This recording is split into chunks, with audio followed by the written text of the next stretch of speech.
Sana hindi na dumaan sa AAO kasi kahit malaki naman net pay kung may undead, hindi pa rin approve. Ito po no, isang komento na atin po natanggap mula po sa Facebook, related po ito sa bagong i-offer ng GSIS na MPL Lite. Ito po kasi mga master na kahit daw malaki yung net pay na nakikita sa payslip, kung may undead ay hindi naman daw ito ina-approve ng AAO. Ang reality kasi kapag mayroon kang nakalagay sa undeducted obligation or undeducted portion ng inyo pong payslip, yung nasa right side po ninyo, kung mayroon kang undead, ibig sabihin po ay hindi na kayang bayaran ng net pay mo ang obligasyon mo, no? Yung obligasyon mo na salary deduction, hindi na kayang bayaran, kaya inilagay sa undeducted portion yung isang obligasyon na hindi na kayang bayaran. So, ibig sabihin po, yung net pay mo ay hindi na sapat. Kulang na yung net pay pambayad doon sa mga utang na salary deduction.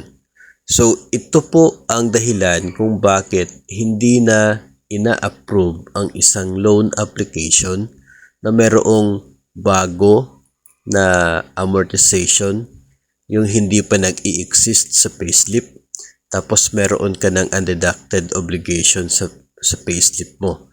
Hindi na ina-approve kasi by the time prior to your loan, hindi na kayang bayaran yung obligasyon. Ngayon, dagdagan pa ng bagong loan amortization, kaya mas lalo na hindi na ito kayang bayaran ng net pay mo. Yun ang dahilan kung bakit hindi ina-approve ng AAO ang isa pong application na loan sa GSIS kung meron kang undead, no? Particular dito sa MPL Lite na bagong deduction sa sahod ng mga GSIS borrowers. So, yun po ang logic, yun po ang reason behind, at maging doon na rin sa mga loans sa mga private lending institutions. Kung meron kang undead tapos hindi naman po yung magiging epekto ng loan application mo ay hindi naman magiging paid, no? O hindi naman makakapasok sa deducted portion yung nasa undead. So meaning, it does not solve the problem. Tuloy-tuloy pa rin yung undead, kaya hindi ka pinapayagan na mag-loan. Dahil kapag tuloy yung undead, ay mas lalong tumatagal yung pagkakaroon ng undead mo kung papayagan kang umutang.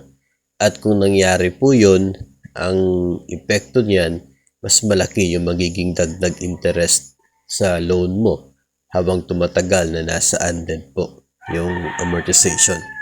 So, yun ang dahilan kung bakit hindi pinapayagan talaga